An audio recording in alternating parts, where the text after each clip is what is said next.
The first time I saw a man collapse in the mess hall, I thought it was just seasickness, but when I bent down to check his pulse, his eyes snapped open, wide and unblinking, and he whispered a name that wasn't his before going silent again. That was the moment I learned the truth. Working as the ship's doctor on a cargo vessel comes with 11 strange rules, each one carved into the walls of the infirmary, like warnings from the dead. I've already broken one, and I barely made it back alive. I can still hear his voice echoing in my head, and I don't know if it was a warning or a curse. When I first boarded the cargo ship, the infirmary felt more like a storage closet than a place to save lives. The cabinets rattled every time the hull groaned. The smell of iodine clung to the air, and the single cot in the corner looked like it had seen more blood than rest. On my second day, the captain pulled me aside and told me in a hushed voice, "Rule 1, never treat a patient who refuses to speak their name." He didn't explain why, only that it wasn't negotiable. I laughed it off then, but his eyes told me he wasn't joking. I tried to convince myself it was some nautical superstition, just like the old tales of unlucky whistling or cursed cargo. Sailors always had their strange beliefs, and I thought this was just one more added to the list. But something about the way the crew avoided my gaze when I asked questions unsettled me. They shifted uncomfortably, muttered excuses, or walked away altogether. The unspoken weight of the rule pressed down on me, and I felt like I had been initiated into a secret I didn't want to carry. The first real test came sooner than I expected. A week into the voyage, while we were crossing waters so deep the sonar barely returned, a deckhand stumbled into my infirmary. His lip was split, his arm hung at an awkward angle, and his eyes darted around like a cornered animal. I approached calmly, asking his name to begin the record, but he only stared at me. His jaw trembled, but no sound came out. I repeated the question, my voice firmer this time, and he shook his head violently, refusing to speak. I froze, realizing this was the exact moment the captain had warned me about. My instincts screamed to set aside the rule, to help the man anyway. His arm looked broken, his mouth bled freely, and his expression was filled with pain. But another part of me, the part that remembered the cold seriousness in the captain's tone, held me back. My hands hovered over the supplies, itching to act, while my chest filled with guilt at the thought of denying him treatment. Still, I asked one last time for his name, and when silence answered me, I felt the room shift into something colder than steel. The deckhand's breathing grew heavier, his shoulders rising and falling as though every breath cost him. His gaze locked on mine, and for a second I swore his pupils flickered unnaturally, like candle flames in the dark. I stepped back, fighting the urge to ignore the rule, when the lights above us dimmed for just a moment, though the ship's generator was steady. It was subtle, almost imperceptible, but it sent a wave of dread crawling down my spine. He reached for me, but before his fingers could touch my coat, the captain stormed into the infirmary. The captain didn't ask questions. He grabbed the deckhand's uninjured arm, pulled him up with surprising strength, and dragged him out of the room. The man thrashed and whimpered, but never spoke a single word. I followed them into the corridor, but the captain turned with a glare that froze me in place. "You don't treat them," he said in a low growl. "You don't touch them. Do you understand?" His hand trembled slightly, and I realized his fear wasn't for me. It was for what would happen if I had disobeyed. That night, sleep evaded me. The ship swayed gently, but every sound of the waves against the hull felt like whispers at my door. I thought about the deckhand and wondered where he had been taken. No one mentioned him at dinner, and when I asked one of the crew, they stared into their bowl of stew as if I hadn't spoken. His absence weighed heavily, and I wondered if he had been confined somewhere, or worse, thrown overboard. The thought churned in my mind until the shadows in my cabin felt alive. On the third night, I woke to the sound of slow footsteps outside my door. I held my breath, counting the beats as they passed, but then they stopped directly outside. I waited for a knock that never came, but the air in my cabin turned sharp, like the metallic scent of blood. When I finally gathered the courage to peek through the small window in my door, the hallway was empty. Still, the silence that followed wasn't natural. It was as though the sea itself held its breath. The next morning, I checked the infirmary logbooks left by my predecessor. Most pages contained ordinary notes about seasickness, broken fingers, and minor infections. But every so often, entire days were left blank, followed by hastily scribbled entries that ended abruptly. In one margin, almost erased, I found a chilling line. He wouldn't say his name. I think I heard him whisper mine. The words were faint, but I could tell they were written in panic. I slammed the book shut, my pulse racing, knowing I wasn't the first to face this. Later that week, a storm hit. The waves battered the ship until it groaned like a wounded beast. In the chaos, another sailor was brought to me, unconscious, his body covered in deep scratches. I leaned over him, ready to begin treatment, when his eyes fluttered open. He didn't look at me, he looked past me, his lips moving soundlessly. I bent closer, desperate to catch his words, and that was when I realized he was mouthing something over and over, my name. My stomach dropped, and I staggered back from the cot. Panic surged through me. The scratches looked raw, almost infected, but the sailor's refusal to give his own name trapped me in the same cruel dilemma. His voice grew louder, now a strained whisper repeating my name again and again. The storm howled outside, the infirmary walls shuddered, and for one reckless moment, I considered breaking the rule. I thought if I just splinted the wounds, just cleaned them, it would be fine. After all, what harm could come from saving a life? But then, the sailor's eyes rolled back, and his mouth stretched into a grin that didn't belong on a conscious man. His chest rose without breath, his skin twitched as though something beneath it was pushing to get out. I stumbled back, knocking over a tray of instruments, and the sound brought two crewmen rushing in. They didn't hesitate, they restrained him, bound his arms, and hauled him out while he laughed in a guttural voice that was not his own.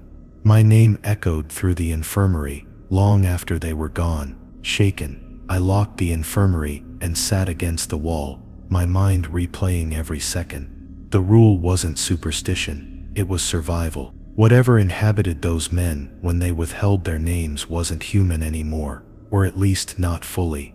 I stared at my trembling hands, realizing how close I had come to touching something I didn't understand. The weight of responsibility crushed me. I was the doctor, sworn to save lives, but on this ship, saving lives might mean unleashing something worse. That night, I couldn't close my eyes. The air was thick with tension, the storm still raging outside. I heard the faint sound of laughter somewhere below deck, muffled by steel and waves, yet unmistakably familiar. It was the sailor's voice, repeating my name in a tone that was almost affectionate, almost mocking. I covered my ears, but the sound seemed to vibrate through the ship itself, threading into the steel like a curse that wouldn't fade. And then just before dawn, there was a soft knock on my cabin door. Not frantic, not hurried, just steady, patient, deliberate. I forced myself not to move, not to breathe, but the knocking didn't stop. It came again and again, until I couldn't tell if it was real or inside my head. When I finally dared to glance at the door, I saw the shadow of feet standing perfectly still. The storm had ended, the sea was calm, but the knocking continued. I whispered to myself that it couldn't be him, that he had been taken away, maybe even cast into the ocean. But deep down, I knew the truth. He hadn't left, he was waiting for me to open that door. And I knew if I did, the rule I had barely obeyed would shatter in an instant. The knocking at my cabin door never truly stopped in my head, even after it faded with the first light of dawn. I spent the entire day wandering the ship, half expecting the sailor to emerge from every corner, repeating my name in that unnatural tone. By nightfall, exhaustion dragged me back to my quarters. But before I closed the infirmary for the evening, I remembered what the captain had told me during our first storm. Rule 2. "Keep the infirmary door locked after midnight." His voice echoed now with more weight than ever, and I slid the bolt across the steel door as though it were the only barrier between me and something that wanted in. At first, I thought the rule was simply to keep out drunk or restless crewmen, the kind who might stagger in looking for painkillers or a warm cot. But when the clock ticked past midnight and the ship settled into uneasy silence, I understood there was more to it. The infirmary had a strange hum to it, a low vibration in the walls that didn't come from the generator. It felt alive, as though the ship itself was holding its breath. I sat at the desk, staring at the locked door, feeling every second crawl past with the weight of inevitability. The air grew colder, so cold I could see my breath rising in the dim light. My hands trembled as I wrapped them around a mug of stale coffee, though it did little to warm me. Then came the sound, soft at first, like fabric dragging against steel. I pressed my ear to the infirmary door and froze. Something was moving in the hallway, but it wasn't walking. It scraped, shuffled, and paused, as though crawling. My skin prickled as I imagined fingernails dragging across the floor, inching closer to the infirmary. I backed away from the door, but the noise grew louder, circling just beyond the threshold. My heart hammered against my ribs as I whispered to myself, begging the lock to hold. I reminded myself that I had obeyed, that I hadn't broken the rule. Yet doubt clawed at me. Was the lock strong enough? Could it keep out whatever was lurking out there? My breath hitched when the scraping stopped, replaced by the faint sound of breathing on the other side of the door. Slow, heavy, deliberate breaths that matched my own until I couldn't tell which belonged to me. I don't know how long it lasted, but at some point, I slumped against the desk, too drained to fight sleep. When I awoke, sunlight was spilling through the small porthole, and the infirmary was warm again. The lock was still in place, untouched. For a fleeting moment, I convinced myself I had dreamed it all, but when I stepped into the corridor, the truth shattered that fragile hope. The floor outside the infirmary was covered in deep scratches, long parallel grooves etched into the steel, as though something with claws had been dragging itself back and forth. The captain confronted me at breakfast. He didn't ask if I had locked the door. He simply asked, "Did you hear it?" His voice was grim, as though he already knew the answer. I nodded, and for the first time since boarding, I saw something break in his hardened expression. He leaned close, his words low and urgent. "It doesn't matter how much they beg, or what voices you hear. After midnight, no one goes in or out. You open that door, you doom us all." His warning left no room for doubt, but it planted a question I didn't dare ask. Doom us to what? Later that night, I stayed awake again, determined to face it consciously this time. Midnight arrived, and with it came the chill, the silence, and then, as though right on schedule, the scraping began. This time, though, it was followed by something worse. A voice called out from the other side of the infirmary door, a voice I recognized instantly. It was the sailor who had whispered my name during the storm, his tone pleading, fragile, almost human. "Doctor, it hurts. Please, open up." My throat tightened as guilt warred with fear. I wanted to help him. Every instinct as a doctor screamed at me to open the door, to treat him, to save him. But the rule's weight pressed harder. I told myself it wasn't him, couldn't be him, but the voice sounded so real, filled with agony that demanded compassion. My hands hovered over the lock as the pleas grew louder, turning to sobs, then to anger. "You let me die," the voice growled, deeper now, warped with something inhuman. "You let me suffer. Open this door and face me." I staggered back, clutching my chest, as the voice devolved into guttural laughter that rattled the hinges. The entire infirmary vibrated, bottles shaking in their cabinets, instruments clattering on trays.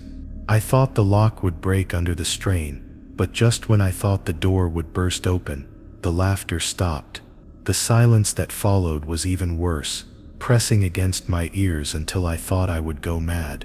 I waited, holding my breath, staring at the door, but nothing came. When dawn arrived, the scratches outside were deeper, fresher, and longer than before. The crew avoided the infirmary that morning. They whispered among themselves, glancing nervously at the door, as though they too had heard what I heard. One man muttered something about another one lost, and the others quickly silenced him. I demanded answers, but no one spoke. It was as if the rules themselves bound their tongues, as if speaking too freely about them might invite the very thing they feared. Only the captain met my eyes, his silence heavier than words. That evening, I considered barricading the infirmary door with furniture, but part of me feared drawing attention to myself. If the thing outside knew I was inside, would extra locks even matter? Midnight came, and once again the air dropped to freezing. The scraping returned, slower this time, methodical, as if it knew I was listening.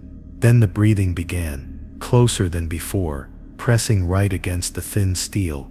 I felt every inhale, every exhale, vibrating through the door and into my chest. Suddenly, a new sound joined, the faint click of the lock shifting, though I hadn't touched it. My heart stopped as the bolt wavered, almost as if something inside wanted to open itself. I lunged forward, gripping the lock with white knuckles, holding it in place, while sweat poured down my face. The door shook violently, as though whatever was outside was no longer pretending. It wanted in. I bit down on my tongue, refusing to scream, refusing to give it the satisfaction. For endless minutes, the struggle continued, until with one final jolt, everything went still. I stayed frozen until dawn, my hand aching from holding the lock in place. All night. When I finally opened the door, the corridor was empty, but the scratches had spread farther down the hall, deeper than before, as though the thing had grown stronger. I knew then that it wasn't simply trying to get inside. It was wearing me down, night after night, testing my will. One mistake, one lapse in judgment, and the door would swing open to welcome something I couldn't fight.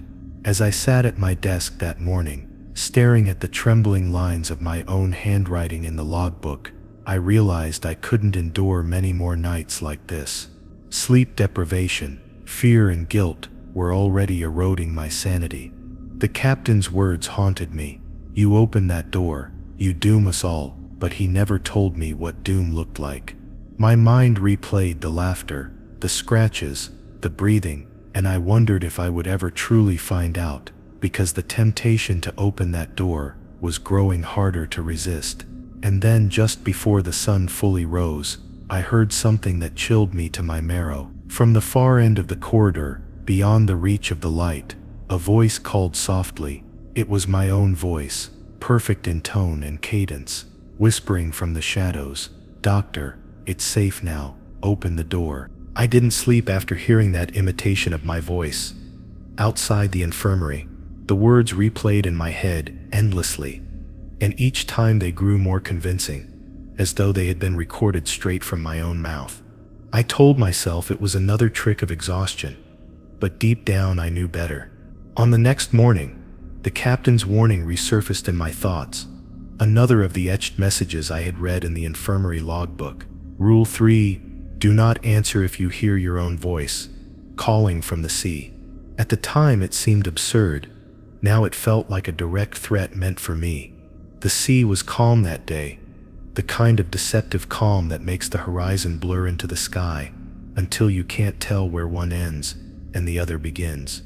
I walked the deck restlessly, searching the water for any sign of the thing that had mimicked me.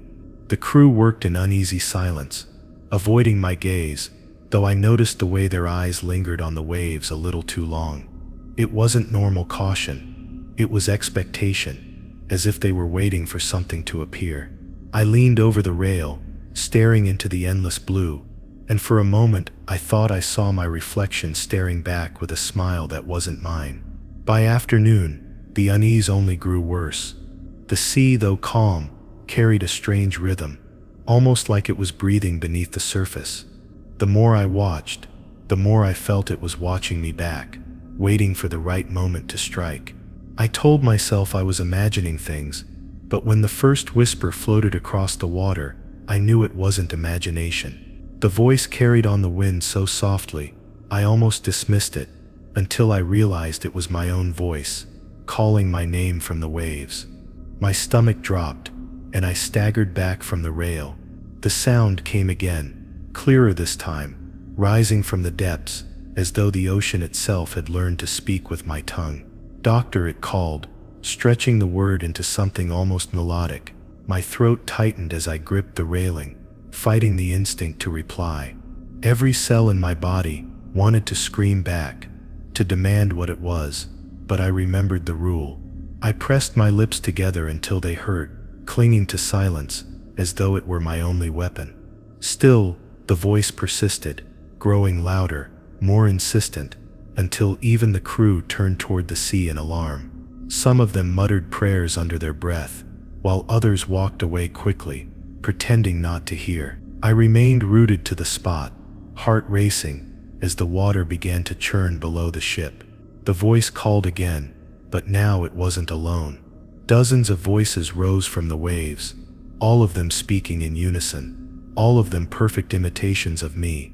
They cried my name, laughed with my laugh, whispered secrets only I should know. My knees buckled, and I gripped the railing so hard my knuckles turned white. It was like listening to a chorus of my own soul, torn apart and scattered into the sea. I forced myself to leave the deck, retreating into the narrow hallways of the ship, but even there, the voices followed. They seeped through the walls, carried on the vibrations of the hull, calling and mocking me. I stuffed my ears with cloth, but it didn't stop the sound. It wasn't coming through the air anymore. It was inside me, resonating in my bones, echoing in my thoughts. Every time I blinked, I saw flashes of myself standing in the water, waving, smiling, beckoning me to join. That night, I sat alone in the infirmary, trembling. The logbook lay open before me, my predecessor's handwriting sprawling across the page. One entry caught my attention. It used my voice to lure them. He answered, and they pulled him under before we could stop it. His screams were mine, and mine were his, until I couldn't tell who was drowning. I slammed the book shut, bile rising in my throat. If the voices could lure me into the sea, what would stop me from answering in a moment of weakness? The temptation grew worse as the hours passed. Around midnight, the infirmary grew cold again, and though the door was locked, the voices slipped beneath it like smoke. They circled me, whispering promises, taunting me with things no one else could know. "You're alone," they said in my voice. "No one will help you. You belong with us." I dug my nails into my palms until they bled, anything to distract myself from responding. My lips trembled, desperate to form words, but I clamped my jaw shut like a vise. Suddenly, the infirmary light flickered, plunging me into darkness. I held my breath, straining to listen, and that was when I heard it, a knock at the porthole. My heart stopped as I turned toward the small round window above the cot. The storm lanterns outside barely illuminated the glass, but I could see a figure pressed against it, dripping wet, hair plastered to its face. My stomach twisted when I recognized it. It was me, staring back with hollow eyes, mouthing words I couldn't hear. The figure raised a hand and knocked again, the sound sharp against the silence. My breath caught as I realized the glass shouldn't even be accessible. The porthole was several decks above the waterline. Yet there I was, outside the ship, grinning, knocking, calling me closer. The voices swelled all around me, echoing in perfect unison. "Doctor, let us in." I stumbled back until my spine hit the far wall, my mind fracturing under the weight of the impossible. For hours the knocking continued, the voices taunting, the figure staring. My eyes burned from refusing to blink, terrified it would vanish if I looked away only to reappear closer. When dawn finally came, the figure was gone, but the glass was smeared with wet handprints identical to mine. I collapsed onto the cot, too weak to move, realizing that silence had saved me once again. But silence wouldn't hold forever, not with temptation clawing at me night after night. At breakfast, the crew avoided me even more than before. Some refused to sit at my table, while others whispered that I looked pale, hollow, like I had spent the night drowning. I wanted to demand answers, to shout the truth at them, but I knew it would change nothing. They had all heard the voices before. They had all survived the temptation by following the rule. And I, the newcomer, was just another fragile link in a chain they desperately hoped wouldn't break. By evening, my resolve was hanging by a thread. I sat at my desk, staring at the lock, waiting for midnight, dreading the inevitable. When the voices returned, they no longer begged or mocked. They sang. A haunting melody carried through the walls, every note sung in my voice, wrapping around me like a net. My eyes grew heavy, my will weaker, and before I realized it, I was standing at the door, hand hovering over the lock. My lips parted, the word forming before I could stop it. And then, just as I was about to speak, I heard another sound, soft footsteps behind me. I spun around, but the infirmary was empty. The air shimmered as though disturbed by something unseen, and for the first time, I realized the voices weren't just trying to lure me outside, they were trying to get inside. When dawn broke after that night of voices, I thought I'd finally get a reprieve. I was wrong. The captain came to the infirmary himself, his face grim, and handed me another warning, spoken with the same quiet weight as the others. Rule 4. Never treat a patient who refuses to stay in their cabin at night. At first, I thought it was another cryptic guideline meant to scare me into discipline, but the way he lingered, waiting for me to nod, told me he wasn't speaking in riddles. He was pleading. That evening I learned why. A young deckhand named Juno arrived at my door, sweating, trembling, eyes darting in every direction as though something were chasing him. He begged me to check his chest, said he couldn't breathe, that the air on the ship was suffocating him. I reached for my stethoscope, but then I noticed the time past midnight. He should have been locked in his cabin. I asked why he wasn't. His face twisted into something that wasn't quite fear anymore, more like hunger hidden under a mask of pain. I hesitated, remembering the rule, but guilt pressed down on me. He was a crewman, barely more than a boy, and if something really was wrong, could I live with myself for refusing him? Against my better judgment, I sat him down and pressed the stethoscope against his chest. The sound that met my ears made my stomach turn. It wasn't a heartbeat, it was a rushing, sloshing noise, like seawater gurgling through pipes. When I pulled back, his lips curled into a smile that stretched too far. Juno leaned close and whispered, "It's waiting for you too, doctor." His voice was wet, bubbling, as though spoken through a mouthful of brine. I stumbled back, my chair clattering against the floor. His body twitched, jerking unnaturally, until his head tilted at an angle no human neck should allow. My instincts screamed to run, but my duty chained me in place. For a moment, I thought he would attack. Instead, he stood, calm now, and walked slowly toward the infirmary door. Without looking back, he whispered, "See you outside." Then he was gone. I slammed the lock, my hands shaking. My stethoscope still dripped with moisture, though I hadn't seen his skin wet. The infirmary air reeked faintly of salt, stinging my nostrils. I tried to tell myself it was stress, hallucinations from exhaustion, but deep down I knew the truth. The rule existed for a reason. If they left their cabins at night, they weren't themselves anymore, and treating them meant opening the door to something that wore their face, but wasn't them at all. Sleep was impossible after that. I paced the infirmary, ears straining for every creak of the floorboards, every rattle of the ship's frame. Around 3 in the morning, I heard footsteps in the hall, slow, deliberate. They stopped outside my door. I froze, barely daring to breathe. Then came a knock, soft at first, then sharper. A voice called my name. Juno's voice. I stayed silent, praying he would leave, but the knocking continued, growing louder, faster, until it was hammering, rattling the hinges. Suddenly, silence. I thought it was over, until I heard the scratching, fingernails dragging across the wood, back and forth, up and down. The sound burrowed into my skull, until I thought I'd go mad. Then, as quickly as it began, it stopped. I forced myself not to move, not to check, until dawn light seeped through the tiny porthole.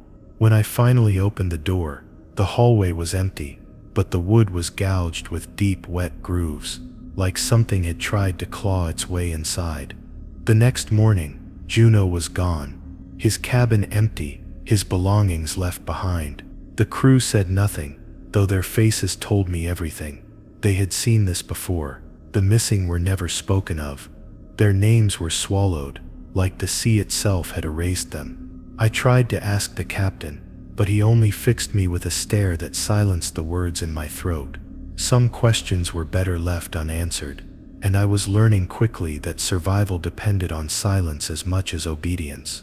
That night, I swore to lock my door and ignore everything, but swearing and doing are not the same. Around midnight, the ship seemed to sink into a deeper stillness, the kind that presses against your lungs. Then came another knock. Not Juno's this time. A different voice, older, weaker, begging for help. "Doctor, please, I can't breathe." My heart clenched. It sounded exactly like one of the senior engineers. I pressed my hands over my ears, repeating the rule in my head like a prayer, rocking back and forth. But the knocking didn't stop. It grew more desperate, the voice more ragged, until it was sobbing, choking, gasping as if drowning outside my door. Every instinct screamed at me to open it, to help, to do what I had sworn my life to do. My hand even brushed the lock before I yanked it back. My duty as a doctor battled against the icy dread of the rules. For hours the cries continued, breaking, reforming, until finally, silence fell. By morning, no one spoke of the engineer again. His bunk was stripped clean, and his name no longer appeared on the duty roster. Another name erased. The infirmary grew quieter each day, not because the ship was free of sickness or injury, but because fewer crew remained. Some disappeared at night, others wasted away in silence, their eyes hollow, their voices distant. I realized the ship itself was becoming a graveyard, carrying only echoes of the people it had devoured. The rules weren't just survival guidelines, they were the only barrier keeping me from joining them. And yet, every night, the temptation to break them grew stronger. 2 nights after the engineer vanished, I heard something worse than knocking. I heard the lock on my door rattle, as though someone had found the key. My blood froze as the handle turned. Inch by inch, the metal groaning. I pressed my weight against the door, heart slamming in my chest. The voice outside whispered my name again, calm, steady, patient. It didn't beg this time. It simply promised, "You will open, doctor. Maybe not tonight, but soon." The handle stopped turning. Silence, then a wet sound, like lips dragging across the wood, leaving a trail of moisture. My skin crawled as I pressed my ear against the door. The air on the other side was heavy, thick, with something that wasn't human breath. And when the footsteps finally retreated, I realized the worst truth of all: whatever was out there wasn't trying to get in anymore. It was waiting for me to come out. I thought I had endured the worst of it. After the night, something tried to open my door, but the captain wasn't finished with his warnings. On the 5th morning, he appeared in the infirmary again, his voice hoarse, his eyes carrying that same hollow weight I was starting to recognize in every surviving crew member. He told me flatly, "Rule 5, never give medicine to anyone who asks for it twice." At first, I almost laughed at how absurd it sounded. Wasn't that half my job, to prescribe repeated doses? But the captain wasn't joking. And the silence that followed made me realize the ship itself would punish laughter. Later that day, one of the cooks limped in, his knee swollen from a slip on the wet deck. I gave him some anti-inflammatories and wrapped the joint, sending him back to the galley. He thanked me, looking exhausted but relieved. I thought nothing of it until hours later, near evening, when he returned. His face was pale now, sweat dripping down his neck, and his voice quivered when he spoke. "Doctor, it didn't work. Please, give me another dose." The memory of the captain's warning hit me like a punch to the chest. I stalled, telling him to sit, pretending I needed to check his vitals again. His pulse thudded too fast, irregular, but what unsettled me most was the way his eyes never blinked, locked on me as if he were memorizing my every move. I told him to wait, that I'd decide after more tests, but his voice cut through my words. "Please, doctor, just one more. I promise it'll help this time." The way he said it, flat, almost rehearsed, sent shivers crawling up my spine. When I refused, his expression twisted, the relief in his features evaporating into something sharp, almost feral. He slammed a hand on the infirmary counter, hard enough to rattle the glass bottles. "You don't understand," he hissed, leaning closer. His breath reeked of seawater. "If I don't take it again, it will notice." My skin crawled. I tried to demand what he meant, but he bolted for the door before I could press further, vanishing down the corridor with a limp that suddenly looked more like a deliberate gait than an injury. That night, I heard voices outside my door again. Not one, but several, men and women whispering in unison, their tones desperate, but also eerily calm. They weren't knocking this time. They were repeating the same words over and over, the same cadence, like a chant. "Give it again, doctor. Give it again." The repetition drilled into my skull, each echo pulling at my willpower, making me want to open the door and surrender whatever they craved. I stuffed rags into my ears and curled in the corner, waiting for dawn like a prisoner, waiting for a pardon. When morning came, the ship felt emptier. The cook, who had begged for the second dose, was gone. His station abandoned. The crew didn't ask where he was, didn't even look at me as I walked past. But I noticed something new. The others were watching me differently, their eyes flicking to the infirmary door, as if measuring how long I'd last. They knew I had resisted, and they knew resistance meant survival. For now, 2 days later, my resolve was tested again. A radio technician stumbled in, coughing violently, his face flushed. I gave him a small vial of cough suppressant, and he swallowed it gratefully. But before he even left the room, he turned back, his face slack, eyes glassy. "Doctor," he said in a low voice, "could I have another, just to be safe?" My heart lurched. He had already taken the first. The rule thundered in my head, louder than my pulse. I forced a smile and told him no, that too much would be dangerous. His jaw tightened, but he didn't argue. Instead, he stared at me for several long, uncomfortable seconds before turning and walking out. I exhaled in shaky relief, until I realized he hadn't coughed once after leaving. The sickness had vanished as quickly as it appeared. I should have felt relieved, but instead dread coiled tighter in my gut. The sickness wasn't real, it was bait, and I was the target. That night, I barely slept, lying awake with my back against the door. Around midnight, I heard the faint creak of footsteps in the hall again, slow and dragging. They stopped outside the infirmary, and I clenched my fists, ready for the knocking, the whispering, the chants. But this time, there was only silence, followed by a slow rattle, like pills shaking in a glass vial. My own vials, I realized, the ones I kept locked in my cabinet. My blood turned cold. The next morning, I checked the cabinet. The lock was intact, untouched, but inside, several bottles had shifted, lying at odd angles, their caps loose. One vial was gone completely. My hands shook as I searched, but I knew it was useless. Something had been in here, in the room with me, while I sat pressed against the door, guarding against threats from outside. The rules weren't just warnings about the crew anymore. They were about the ship itself, and whatever it carried in its shadows. For days after, I refused to administer medicine to anyone. I told myself it was safer that way, but the glares from the crew grew sharper, their whispers more frequent. They thought I was withholding care, and maybe I was, but I couldn't risk it. Each time someone came begging, I remembered the cook's words, "If I don't take it again, it will notice." And the worst part was, I started to believe him. One evening, I returned to the infirmary to find a single vial sitting in the middle of the bed. It wasn't mine. The label was faded, the glass crusted with salt, as though it had been dredged from the sea. Inside, a dark liquid sloshed slowly, thicker than any medicine I'd ever seen. A note sat beneath it, scrawled in trembling handwriting, "For the doctor, second dose." My vision swam as I stared at it, torn between terror and the sickening pull of curiosity. I didn't touch it.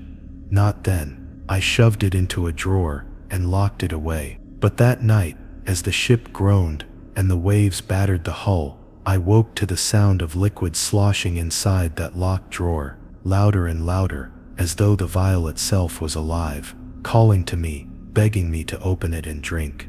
My throat tightened with thirst. I couldn't explain, my body aching as if I were feverish. I pressed my palms against my ears, but the sound came from inside me now, the slosh echoing with each beat of my heart. I stumbled back from the drawer, desperate for escape, and pressed my body against the door. That was when I heard the faintest whisper behind me, not from the hall, but from inside the infirmary. "It's time for your second dose, doctor." When I finally confronted the captain about the vial and the whispers, he didn't scold me for weakness. Instead, he gave me the next warning, delivered in that same flat tone that suggested experience rather than superstition. He said, "Rule 6. Never trust a patient who tries to pay you."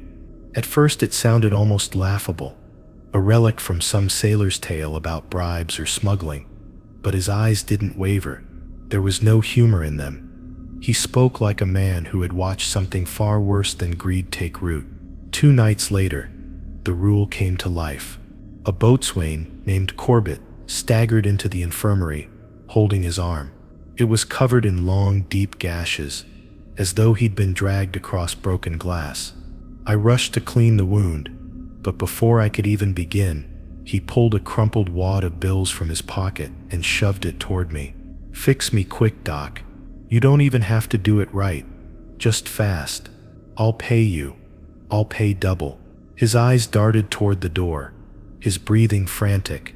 I froze, the captain's warning echoing in my skull. Corbett was one of the toughest men on the ship, the kind who once broke up a knife fight barehanded. Now he looked like a trapped animal, desperate, sweating, trembling. His insistence on paying me made my skin crawl. I tried to push the money back, telling him it wasn't necessary, but he shoved it harder into my hands, the paper damp with salt water. "Please," he rasped, his voice cracking. "If I don't, it'll take more than my arm." My first instinct was pity, but the longer I looked at him, the stranger things became. The blood running from his wounds was too dark, too thick, and it smelled faintly of brine, not iron. When I tried to clean one cut, the skin writhed beneath the cloth, as if something inside the flesh recoiled from contact. Corbett whimpered and forced the money into my coat pocket.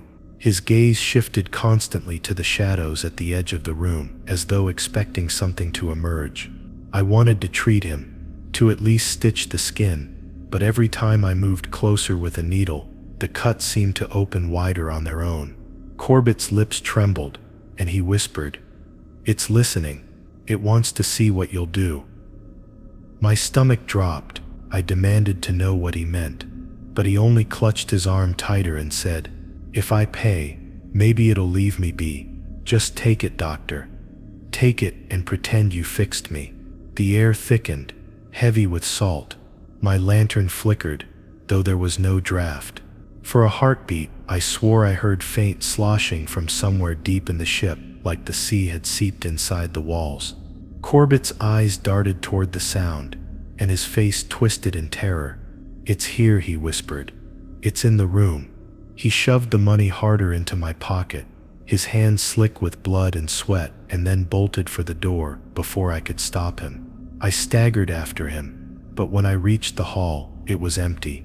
Not just of Corbett, of everything. The corridor stretched dark and silent, too long, the lights flickering one by one. I backed away, heart pounding, and slammed the infirmary door shut. When I finally dared to check my pocket, the money was gone, replaced by something damp and coarse. I pulled it free and nearly vomited. It was seaweed, black and slick, knotted into shapes that looked almost like words. I threw it into the sink and scrubbed my hands until they burned, but the smell clung to my skin. That night, I lay awake, every creak of the hull twisting my stomach tighter. Around 3 in the morning, I heard something sliding under my door. My breath caught as I saw it, a folded scrap of paper, dark with moisture. I crept forward and opened it with trembling fingers.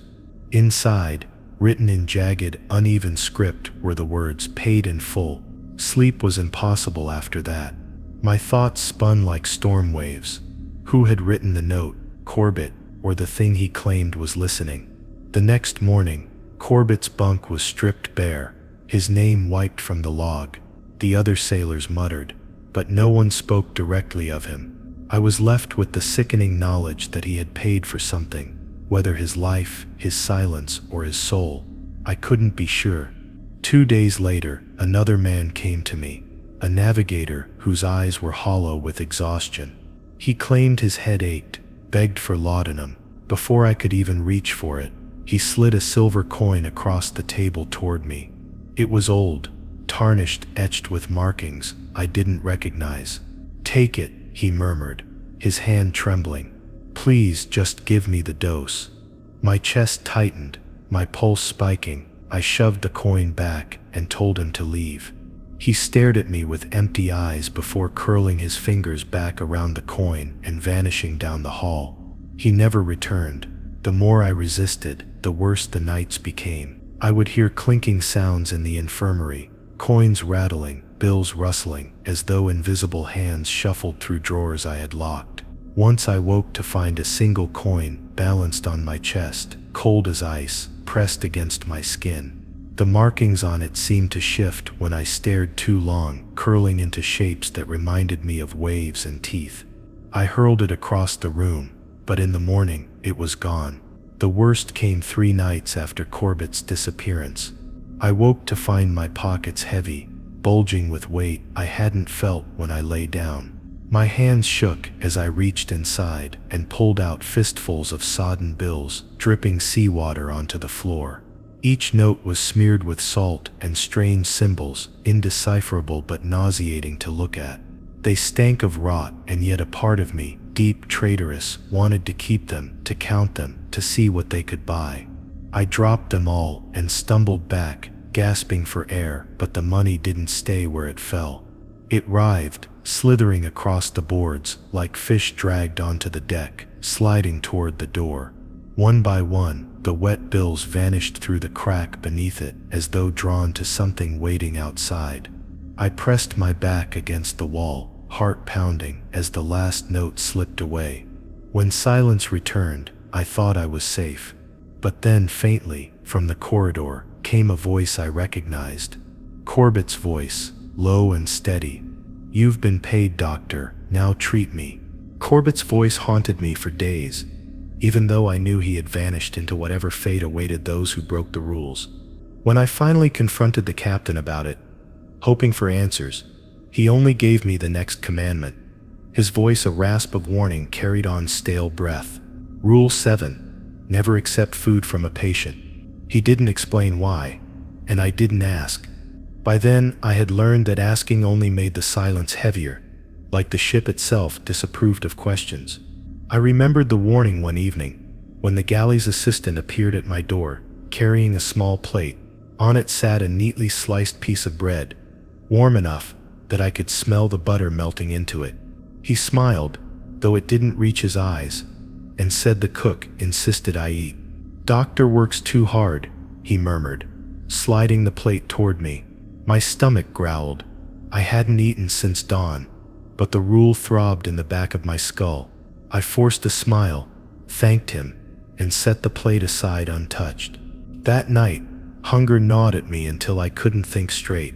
I swore I'd stay strong, but the smell of the bread filled the infirmary, rich and savory, impossible to ignore. I told myself one bite wouldn't hurt. I reached for the plate with trembling fingers, only to freeze when I saw the butter glistening strangely, like it had tiny movements rippling across its surface. When I leaned closer, I realized they weren't ripples, they were breaths. The butter rose and fell like lungs inhaling. I shoved the plate away, nearly overturning it, heart hammering. The assistant's words echoed in my ears. "Doctor works too hard," was that his voice? Or something else, wearing his tone like a mask? I didn't sleep that night, and by morning the bread was gone. Not eaten, not stale, just gone, as though it had never been there. In its place sat a faint smear of salt on the desk, the same texture I'd seen before when rules were tested. The next time was harder to resist. A deckhand staggered in, complaining of nausea, and before I could check him, he pulled a tin from his pocket. Inside were small dried fish, salted, their eyes clouded white. "Eat, doctor," he said quietly, pushing the tin toward me. "It helps." His tone wasn't pleading, not even friendly. It was commanding, the words heavy with something older than him. I backed away, shaking my head, insisting I wasn't hungry. His eyes narrowed, his smile sharp. "Then it will eat you." He left the tin on the counter. I didn't touch it, but that night, when the ship swayed violently under heavy waves, I heard something rattling inside the infirmary drawers. I opened them, one by one, only to find the same salted fish in every compartment, their eyes staring blankly, their smell filling the room. I threw them into the sea through the porthole, but in the morning, the tin was back on my desk, unopened, as though nothing had changed. The worst moment came 2 nights later. I woke from a restless sleep to the sound of chewing. Slow, wet chewing, right beside my bed. My blood froze as I turned my head. There, crouched in the shadows, was the deckhand, gnawing on one of the dried fish, his teeth tearing through it with sickening crunches. His eyes glowed faintly in the dark, reflecting the lantern light though no lantern was lit. He grinned through his meal, scales sticking to his lips, and whispered, "Your turn." I lurched upright, fumbling for the lantern, but when the flame sputtered to life, the room was empty. Only the tin remained, placed neatly on the desk. My heart thudded as I approached it, hands trembling. When I lifted the lid, it wasn't fish inside anymore. It was teeth, human teeth, cracked and yellowed, piled high, some still wet with blood. I slammed the tin shut and shoved it back into the drawer, forcing myself to breathe, to stay sane. But that night, I dreamed of eating them, the crunch echoing in my skull, until I woke gagging. From that point, I stopped taking anything from anyone. The crew grew colder toward me, their eyes sharp with suspicion, muttering under their breath whenever I passed. They wanted me to break the rule, to take what was offered, and the tension grew heavier each day. I resisted. Once a sailor shoved a half-eaten biscuit into my hand and walked away without a word. I dropped it immediately, but my palm burned where it had touched, blistering as though I'd pressed it against a hot stove. By then I realized the food wasn't nourishment, it was a contract. To eat what they offered meant giving something in return, something I couldn't name, but I felt its weight pressing against me whenever the offers came. Hunger was safer. Starvation was safer. The rules weren't about comfort, they were about survival, and survival meant never giving in, no matter how tempting the bite, no matter how kind the smile offering it seemed. Still, hunger wears a man down. One night, weak and shaking, I woke to find a bowl of stew sitting at the foot of my bed. It smelled incredible, meaty, rich, the kind of food I hadn't tasted in weeks. I tried to look away, to cover my nose, but the scent wrapped around me, pulled me closer. My stomach cramped, my mouth watered. I staggered forward, reached out, and grabbed the spoon. But before I could lift it, I saw the reflection in the broth. It wasn't my face staring back at me. It was Corbett's. His smile was wide, his eyes empty, his mouth still chewing. Corbett's reflection in the broth grinned at me, his teeth gnashing, even though no sound escaped. I staggered back, the spoon clattering to the floor, and when I blinked, the stew was gone. The bowl sat empty, dry as though it had never been filled. The ship groaned under me, timbers creaking with the swell of waves outside, and in that silence I recalled the captain's next warning. Rule 8. Do not look directly into the ocean at night. His voice had been grave, almost fearful, and though I didn't understand why, I had learned by then never to doubt the rules. I tried to avoid the portholes after dusk, drawing the infirmary curtains tightly, but the ship made it difficult. The sea was always near, whispering against the hull, begging for attention. On the third night after Corbett's reflection appeared, I woke to find the curtains yanked wide open, though I had tied them with knots before sleeping. The moon hung low, its pale light spilling across the restless water. I knew better than to look, yet my eyes betrayed me, pulling toward the glass like magnets drawn to iron. For just an instant, I glimpsed the black water, and something moved. It wasn't a wave. The shape was too deliberate, too precise. Long fingers rose from the surface, webbed and glistening, reaching skyward before sinking back beneath the foam. My breath caught in my throat, and I stumbled back, nearly falling over my cot. My heart pounded, and I yanked the curtains shut with shaking hands. The next morning, I found faint wet prints across the infirmary floor, leading from the porthole to the bed where I had lain. They evaporated before my eyes, leaving only salt stains behind. From then on, I sealed the curtains with tape, cloth, anything I could find, but it didn't matter. No matter how careful I was, I always woke with them open, the sea staring back at me. The crew noticed my exhaustion, my shaking hands, and some smiled knowingly. "It watches all of us," one whispered as he passed in the corridor. His voice cracked, as though the words weren't his own. I tried to ignore him, but the knowledge gnawed at me. What did they see in the water? What waited there, night after night? One evening, a storm raged outside, the waves slamming against the hull with deafening force. I stayed awake, afraid of what I might see if I drifted off, but fatigue betrayed me. When my eyes fluttered open again, I wasn't in my cot. I was standing at the porthole, face pressed to the glass, staring into the endless black water below. My body had moved without my consent, as though something had pulled me there in my sleep. And then I saw it, eyes, dozens of pale, lidless eyes, staring back from beneath the waves, glowing faintly, fixed on me with patient hunger. I tore myself away, stumbling to the far side of the room, gasping. My skin crawled as though unseen hands had brushed against me. For the rest of the night, I huddled in the corner, refusing to move, ears straining against the storm, and over the roar of the sea, I thought I heard voices. They weren't human, they rose and fell like chants, low and guttural, echoing through the metal walls of the ship. I pressed my hands to my ears, but the sound came from inside, reverberating in my skull. The next morning, one of the deckhands failed to report for duty. The crew searched the ship, but he was never found.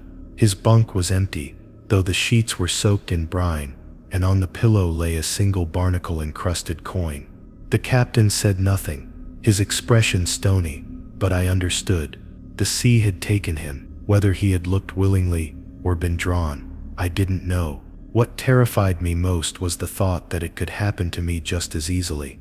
As the night stretched on, the pull grew stronger. My dreams were filled with waves, with shadows writhing beneath the surface, with hands clawing upward toward me. I'd wake to find salt on my lips, the taste of brine thick in my mouth.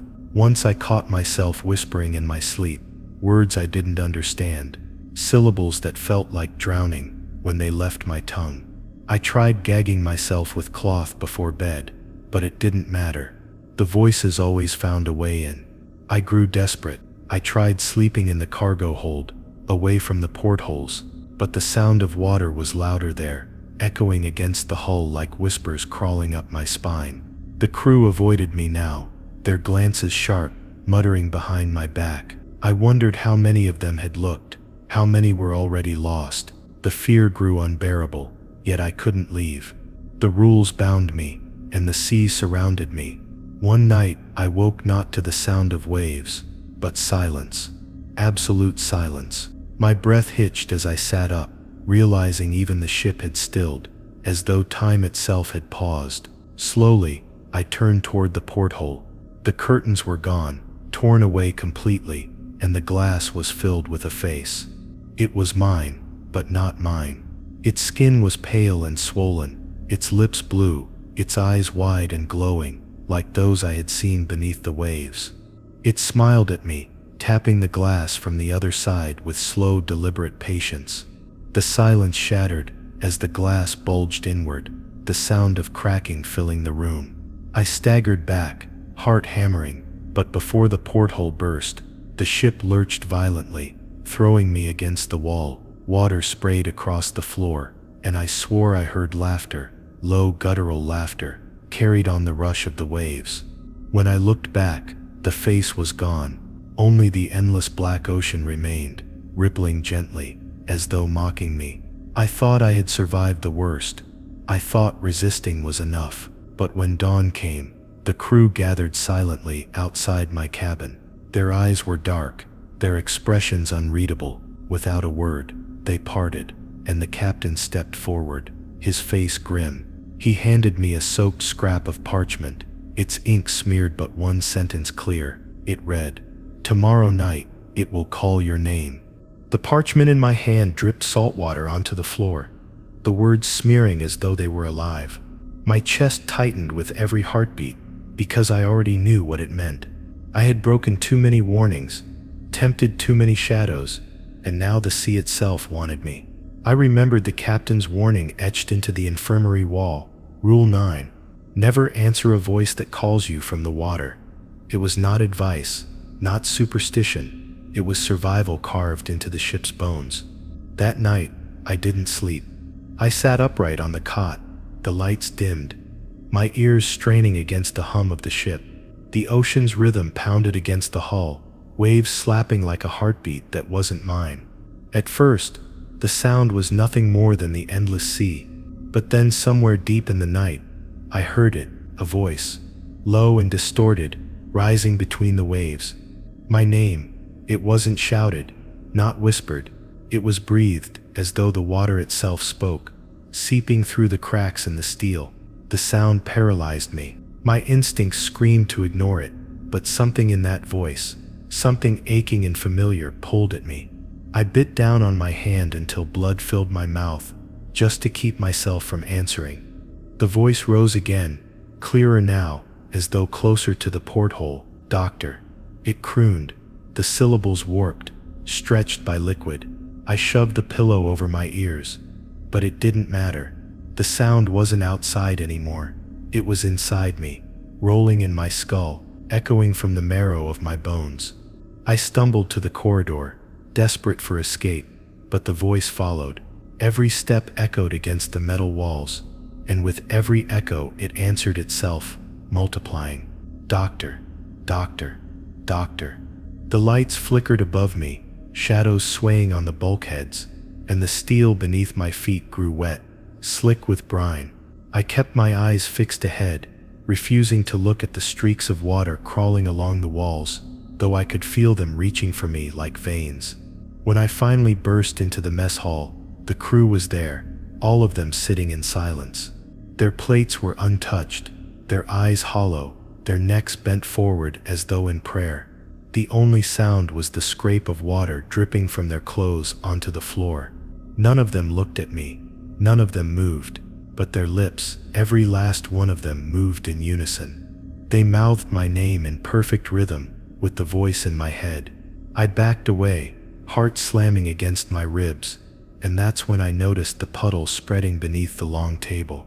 Salt water pooled in unnatural shapes, spiraling outward like tentacles. Something below was pressing upward, bending the wood with slow pressure.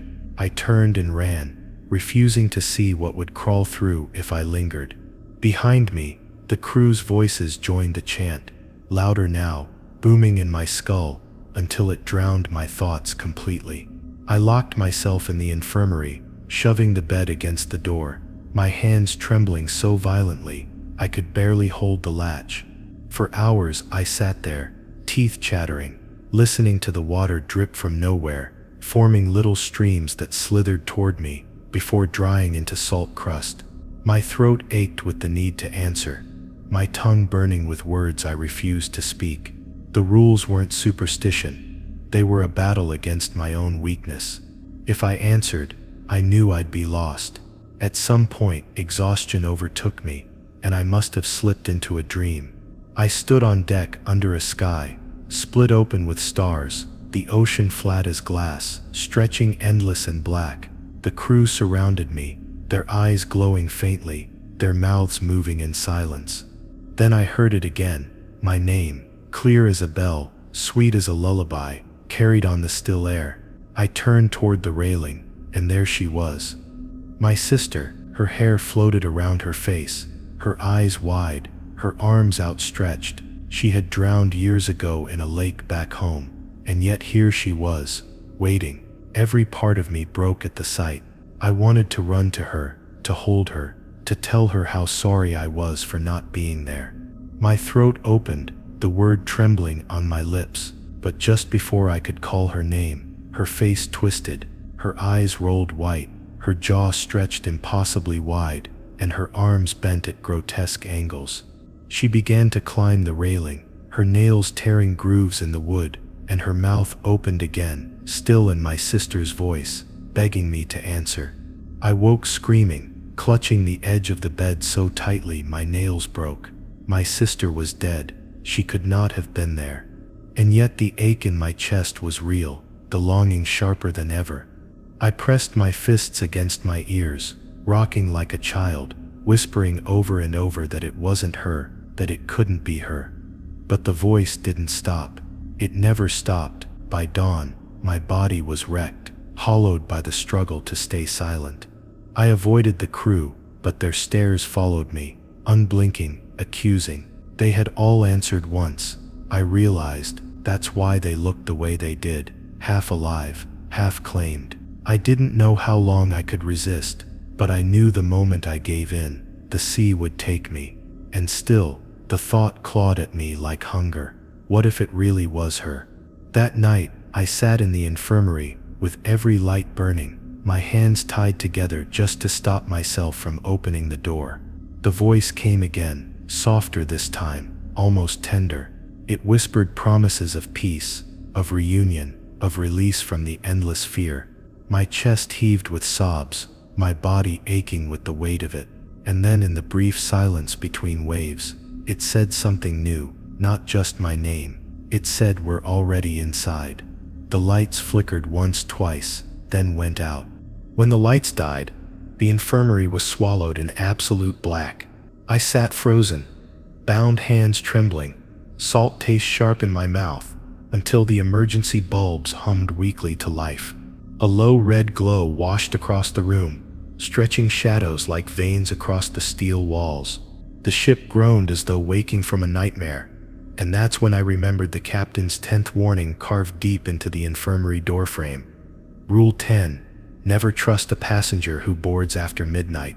At the time, I thought it strange. Cargo ships weren't meant to have passengers at all, but now I understood the rule had nothing to do with manifests or schedules. The next night, as the storm calmed and the crew grew restless, I heard shouting above deck. Boots thundered across the planks, men calling to one another in voices laced with panic. I forced my aching body up the stairwell, each step vibrating with the chaos overhead, until I burst onto the deck. The sea was strangely calm, the moon breaking through thin clouds, and yet every man stared toward the gangway. A lone figure stood there, dripping seawater onto the planks. No one had lowered a boat, no signal had been given. He had simply arrived. The man was tall, gaunt, his skin pale in the moonlight, his clothes ragged as though torn by rocks and waves. His eyes were the worst of it, too wide, too still, glinting with a reflection that didn't match the light around him. The captain barked an order for the crew to stand down, though his voice cracked in a way I had never heard before. The stranger didn't move, only stood dripping brine, watching us all with the patience of something that had been waiting far too long. I whispered to the sailor beside me, asking where he had come from, but the man didn't respond. He stared at the stranger, with the same fixed expression the crew always wore when something unnatural stepped aboard. My stomach knotted as realization dawned. This wasn't their first midnight passenger, and judging by their silence, they knew what would happen if one was ignored. The captain finally spoke again, his words tight. "Bring him below. Don't let him near the waterline." 2 men stepped forward, hesitant, and guided the stranger toward the stairwell. I stayed back, but when his eyes slid toward me, I felt them pierce straight through my ribs. He smiled faintly, lips cracked and blue, and for an instant I thought I smelled the rot of seaweed and brine flooding the air. My throat tightened until I thought I'd choke. He was given a bunk in the lowest corridor, one meant for off-duty crew, but I couldn't shake the way he looked at me. That night, I lay awake, listening for the sound of his steps. I didn't have to wait long. Hours after silence fell, I heard slow, deliberate footsteps echoing outside my door. They paused just beyond the infirmary, lingering, as though he knew I was listening. I pressed my back to the wall, every nerve in my body screaming, until the footsteps moved on. By dawn, I convinced myself it had been paranoia, that maybe the storm had rattled me too badly. But when I opened my door, the corridor floor was slick with seawater. Tiny fish flopped helplessly along the metal grooves, before vanishing into the drains. And at the far end of the passage, etched into the steel wall by something sharp, were words written in jagged lines. "Answer soon." The captain refused to speak of it. The crew carried on as though nothing had happened, their silence heavier than any storm.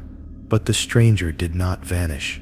He joined us for meals, sitting at the far end of the mess table, untouched bread growing stale on his plate. The men avoided him, never meeting his eyes, never speaking his name, if he even had one. His gaze remained fixed on me, unblinking, patient. I felt like prey cornered by something that didn't need to hunt. I tried to confide in one of the younger sailors, desperate for some proof of sanity, but he only shook his head. "You'll learn," he muttered, his voice brittle. "They always choose someone. If it's you, just don't make it worse." His words hollowed me out, but before I could ask more, he walked away, leaving me with the creeping certainty that the stranger's presence was more than chance. It was selection. That night, I found a gift waiting on my bunk. A seashell, perfectly intact, spiraled white with streaks of crimson. Inside, when I held it close, I swore I heard the ocean, not the familiar crash of waves, but whispers, faint and layered, calling my name over and over. My blood ran cold, and I hurled the shell across the room. It shattered, spilling not dust but brine across the floorboards, the smell of decay filling the air. When I looked up, the door was ajar. The stranger stood there smiling, his teeth too sharp in the dim light. I lunged for the door, slamming it shut, jamming the lock into place with shaking hands. My breath came in ragged gasps as I pressed my weight against it, but no force came from the other side. No banging, no scratching, only silence, thick and mocking. Hours passed before exhaustion claimed me, though every dream was filled with that smile, those two sharp teeth, and the ocean waiting behind his eyes. When morning came, I dared to check the corridor. It was empty, dry, no trace of footprints, no broken shell shards, but carved into my door, just above the lock, was a single line deep enough to scrape the metal thin.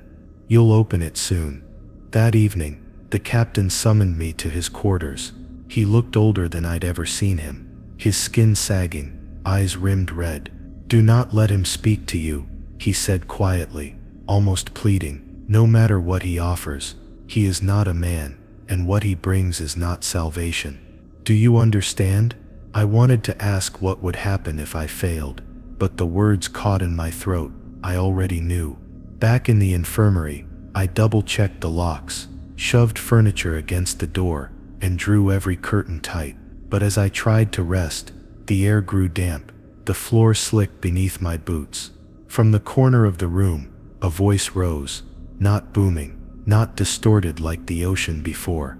It was my voice, perfectly mirrored, calling softly, coaxing, "Doctor, it's safe now. Open the door." And then the handle began to turn. The infirmary door rattled under unseen fingers, the handle twisting as though it were flesh instead of steel. My body locked in place, every nerve screaming to run, yet my legs refused to move. The voice beyond the door, my own voice, called in patient tones, each syllable slithering under my skin. Just when the lock strained to the point of snapping, silence fell. The air thickened, heavy with salt and rot, and in that stifling stillness I remembered the last rule carved into the captain's logbook. Rule 11. Do not stay on board when the ship returns to port. At the time it felt like superstition, but now I understood it was the only chance at survival. The following morning, the crew was different. They moved like shadows, their boots dragging on the deck, their faces pale as though they hadn't slept in months. When I passed them, none spoke, though their eyes lingered on me with a quiet hunger. The stranger was gone, or maybe he had never been there to begin with, but the unease he left behind clung to every surface of the vessel. Even the captain kept to his quarters, his door shut, his lamp flickering beneath the crack until dawn. Only when the mist rolled across the sea and the gulls circled overhead did he finally emerge. His face was drawn, yet his eyes were sharp. "We're close," he muttered. "You'll have one chance. Don't waste it." Port appeared on the horizon like a mirage. Distant cranes, rusted warehouses, smokestacks rising from the docks. Relief should have flooded me, but all I felt was dread. My stomach twisted as the shoreline grew closer, the water darkening as if reluctant to let us go. I clutched the rail, every muscle tense, knowing I had to be ready. The last rule wasn't about superstition. It was a warning that whatever haunted this ship would not allow passengers to leave so easily. I could feel the truth of it in my bones. As the ship slid toward the dock, the crew lined the deck in silence. Not one prepared lines to tie us off. Not one moved to lower the gangway. They simply stood, their heads tilted slightly toward the sea, their eyes glazed with the reflection of the waves. My heartbeat thundered in my ears as I realized they weren't waiting for port. They were waiting for me. I was the only one who had not yet surrendered to the water's call, and that made me a liability. The gangway lowered with a shriek of metal, and the captain's hand clamped onto my shoulder. His grip was iron, trembling with desperation. "When your feet touch the dock, don't look back," he whispered hoarsely. "Don't answer, don't speak, don't hesitate. Run and don't stop until the ship is gone."